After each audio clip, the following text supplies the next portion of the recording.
to keep all of our animals constantly moving and rotating through the pasture on our farm. It really cuts down on any sort of parasite issues and also our feed costs because they are constantly have fresh pasture or forage in the woods to take advantage of. So this right here is our goat shelter.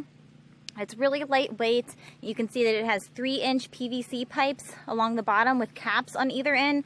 This allows for it to really just glide either along the path. We've got a path that runs all the way down parallel to our pasture through the wood line, so it can glide easily on that, or for our sheep up in the pasture, it can glide easily through the pasture without digging anything up. So that's really nice. It's also, like I said, super lightweight, so it's really easy to move. Our current shelter, which I'll show you for our buck Gilbert, is heavier and needs to be pulled with the tractor. So we're probably going to redo that one and make it more like this one that we've got right here. Although right now it's not really a big deal since he kind of just free ranges around and we're not moving him. So if you look over here, you can see that's our Eggmobile in the back. They've got a similar type build. It's also on PVC pipes, so it glides. Our camper is right there.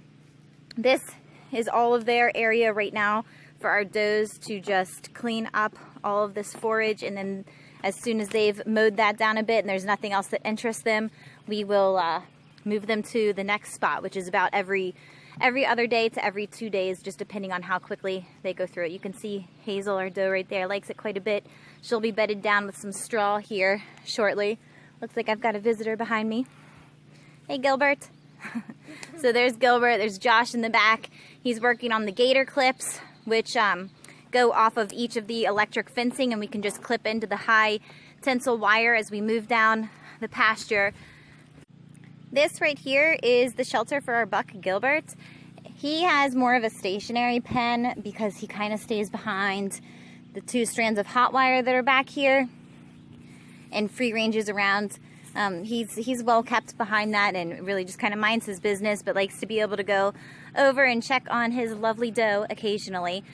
So you can see on his, he also, just like the doe and on our Eggmobile, has these 3-inch PVC pipes at the end. Our Eggmobile and our does have caps right here where his is open. Having the caps on the ends makes it glide really easily across the pasture rather than digging into it. Since his is stationary, it's really not a big deal that his is a little bit heavier. I'd been using the tractor to move it, which isn't a problem. I can easily just kind of hook up the rope that runs from corner to corner onto the bucket and pull it. But we are thinking that we'll probably take apart the sides and the top and then go from what now is the front to the back and make it more like the does with the 1-inch PVC pipe and a tarp stretched across the top. But for now, this works and he enjoys it, keeps him out of the rain, so he's a pretty happy guy.